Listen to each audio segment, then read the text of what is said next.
विद्यार्थ्यांना न्याय मिळालाच पाहिजे,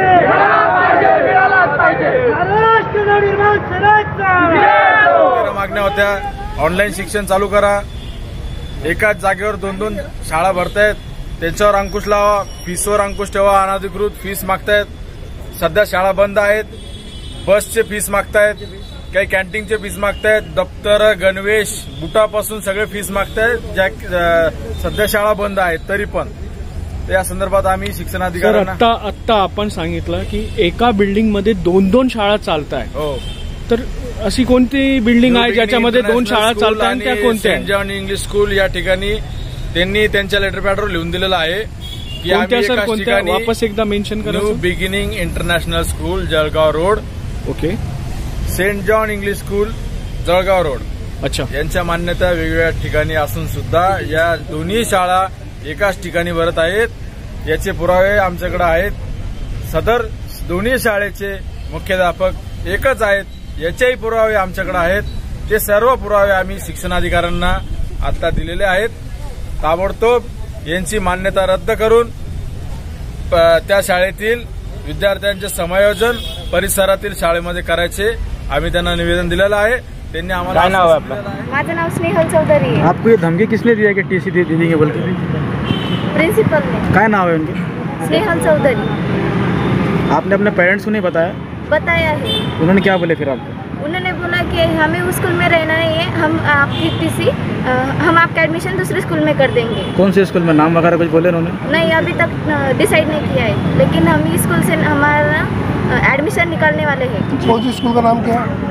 न्यू बिगिनिंग इंटरनेशनल स्कूल. कौन सी क्लास में आप? मैं 9th स्टँडर्ड में. आप रहने के लिए? और रहने की मैं हर्सुल में रहती हूँ. सर, मागच्या 8 ते 10 वर्षापासून आम्ही आमचे मुलं इथं शिकवत आहेत. सर, सुरुवातीला आम्ही जे ऍडमिशन घेतले होते ते सेंट जॉन या शाळेमध्ये घेतले होते.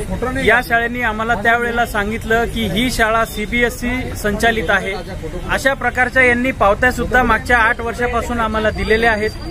ज्या वेळेला आम्ही UDAISचे अवलोकन केले त्यावेळेस आम्हाला माहीत पडलं की ही शाळा जी आहे ती स्टेट बोर्ड अल्पसंख्याक दर्जा प्राप्त शाळा आहे.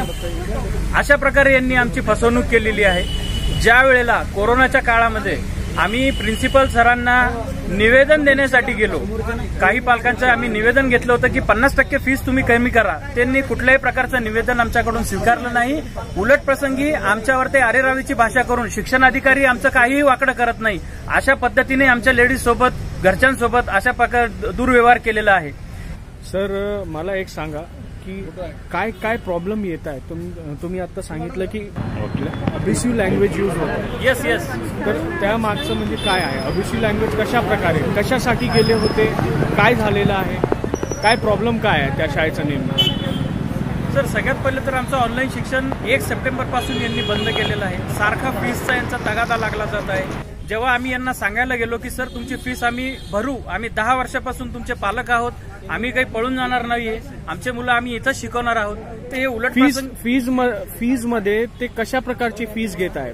फक्त सर त्यांचं फीसचं कुठलंही डिसाईड त्यांनी लेखी स्वरूपाचं आम्हाला दिलेलं नाहीये. जेव्हा की आम्ही 3दा त्यांना मागणी केलेली आहे की तुमच्या फीसचं या वर्षीचं स्ट्रक्चर काय राहील. यावेळेस त्यांनी ज्यावेळेला कोरोनाचा जेव्हा हायदोस चालू होता, ज्यावेळेला सर्व लोक घाबरत होते, त्यावेळेला यांनी पालकांना अक्षरशः भयभीत करून टाकले होते मेसेज टाकून की तुम्ही शाळेची रेग्युलर फीस भरा, शाळेची रेग्युलर फीस भरा म्हणून. या विरोधात मी आवाज उठवला सर. माझ्यासोबत 100 पालक तयार झाले होते, पण यांनी पालकांवर दबाव टाकून तो ग्रुप तोडून टाकला आमचा आणि नंतर मला बोलून माझ्याकडून टीसी घेऊन जाण्यासाठी मला दबाव टाकला.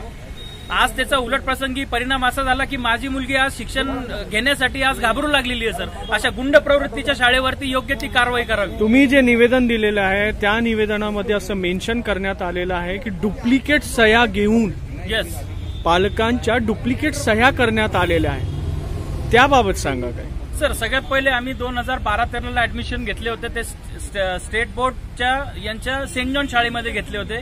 पण हे यांनी सांगितलं की आमची शाळा जी आहे ती सीबीएसई मान्यता शाळा आहे. अशा प्रकारच्या यांनी पावत्या सुद्धा आम्हाला दिलेल्या आहेत. त्यानंतर जेव्हा आम्ही त्यांच्याशी या संदर्भात बोलण्यास गेलो तर त्यांनी आम्हाला डिनाय केलं सर हा विषय की असं काही प्रकार नाहीये. मग यांच्या पावत्या खोट्या आहेत का हे खोटे आहेत सर? नेमकं काय प्रकार आहे आम्ही त्यांना विचारायला गेलो तर ते दोन्ही शाळा एकाच ठिकाणी चालवतात. दोन्ही ठिकाणचे प्रिन्सिपल सुद्धा एकच कार्यरत आहे आणि हा विषय आम्ही त्यांच्याशी बोलायला गेला, त्यांनी आरारावीची भाषा आमच्यावर सुरू केली. जेव्हा तुमच्या परस्पर सह्या त्यांनी करून घेतल्या, राईट, त्याच्यानंतर यांचं जे अफिलेशन आहे 15-16 यांना अफिलेशन आलेलं आहे सीबीएसईचं, त्यावेळेला यांनी आम्हाला कुठल्याही प्रकारची माहिती दिली नाही. परस्पर आमचे मुलं त्यांनी ट्रान्सफर करून घेतले. अच्छा, न्यू बिगिनिंग मध्ये, आणि त्या शाळेला त्यांनी मान्यता आणली. अच्छा, याच्या विरोधात आम्ही तीव्र आंदोलन करतो. 7 दिवसात तुम्ही अहवाल आणणार होते. आज 26 कार्यालयीन दिवस झाले, अहवाल अजून अद्याप आलेला नाही. नंबर 2 विषय त्यांनी लेखी लिहून दिलेलं आहे. तुम्हाला माहिती की नाही मला माहिती. त्यांनी लेखी त्याच्या लेटर पॅडवर लिहून दिलेलं आहे. एकाच शाळेवर 2 शाळा चालवते. काही पालकांना त्यांनी न्यू बिगिनिंगच्या रिसिप्ट दिलेला आहे, काहींना सेंट जॉनच्या दिलेला आहे, आणि एकाच पालकांना दोन्ही पण रिसिप्ट दिलेला आहे. हे कोणत्या कायद्यामध्ये बसतं? मध्यंतरीच्याकडे दुर्दैवाने असं झालंय, तिथले 2 विस्तार अधिकारी एकाच वेळी पॉझिटिव्ह आले आणि ती शिक्षणाधिकारी मॅडम जी चव्हाण मॅडम, ते रात्रंदिवस सोबत काम केलेलं होतं. डॉक्टरने त्यांना होम क्वारंटाईन सांगितलं. चौकशी पूर्ण झालेली आहे.